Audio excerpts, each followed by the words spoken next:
Do you find yourself craving cookies, crackers, and cakes?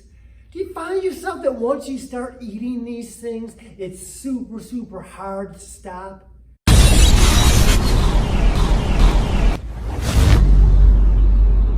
Hey everybody, I'm Brian with Applied Fitness, where our mission is to motivate, educate, and empower you to become the best version of yourself. And today I want to ask you, are you addicted? And you know what? If you are addicted to those foods, you are not alone, because you know what?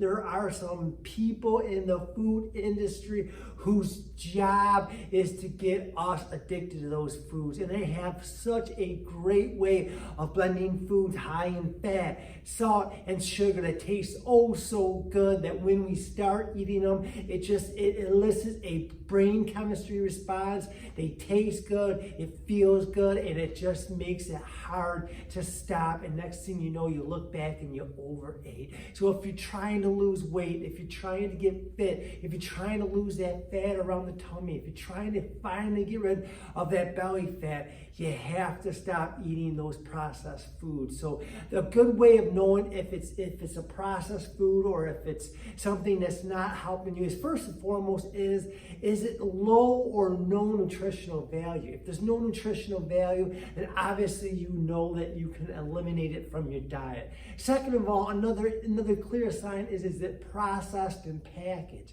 And that's not always an indication, but I would say about 90% of the time, if it comes in a package or if it's highly processed, chances are you don't need that in your diet. And also, I want to send out a word of warning for so-called healthy snacks. Sometimes there are things called healthy granola bars or healthy whatever. Just because it says healthy, again, flip it over, read the nutritional intake, read the nutritional value, and more importantly, look at the serving size, because something you might look at and think, oh, this isn't bad, this is healthy, but it might actually be 2 or 3 servings as opposed to 1 serving. So there you go. So ask yourself, are you addicted to those foods? Because it's super easy to get that endorphin rush, to get that serotonin rush, to feel good from eating those foods and to overeat. All right, so I'm going to give you 4 tactics to help you eliminate. And number 1 is, first off, throw it away. If it's not in the house, you can't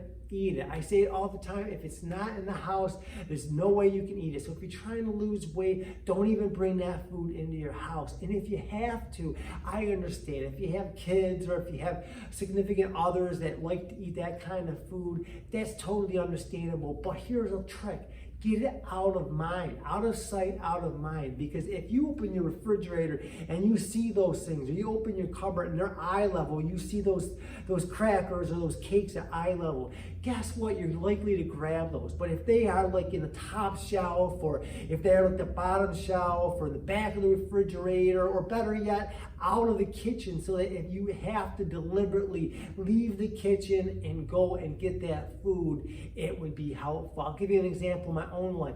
There's these pretzels, peanut butter filled pretzel things, and in my life, what I do is when we get those things, I don't even keep them in the kitchen. I get them in the cupboard, down in the last. So if I have to get them and I have a craving, I gotta climb down and get them like a kid. So I know that makes me less likely to binge on those, and I really have to think it through. So that's number 1. Number 2 is replace that stuff with healthy food. Again, that's a no-brainer. Replace that with healthy, fresh fruits, fresh vegetables, things that are gonna help support your nutritional habits, things that are going to take you from where you're at now to where you want to go. Healthy foods. If they're there, you'll eat them. All right, number 3, this is a big one. Again, for me, this was a game changer.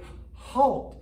Hungry, angry, lonely, and tired. You want to avoid halt. Because what happens is, if you're hungry, if you don't plan, if you don't do your meal prep, you're going to get hungry. You're likely to grab those quick processed foods. If you're angry or stressed out, you're likely to grab something and not really think. You just grab something that's high in sugar because it sounds good, or high in fat because it sounds good. If you're lonely or bored, what happens? Again, I don't know about you, but if you're bored, you're kind of like looking in the refrigerator, you're looking in the cupboard, and tired is the last one. If you're overtired, again, your body's going to crave instant energy, and it's going to grab those things. So halt. Avoid hungry, angry, lonely, and tired. Avoid those 4 state of minds, and you will not less likely gravitate towards it. And last but not least is stick with it. Number 4 is that if you stay with it like anything, progress, it's not about perfection, it's about progress. So you're going to have days that you might slip or you might have a little bit, so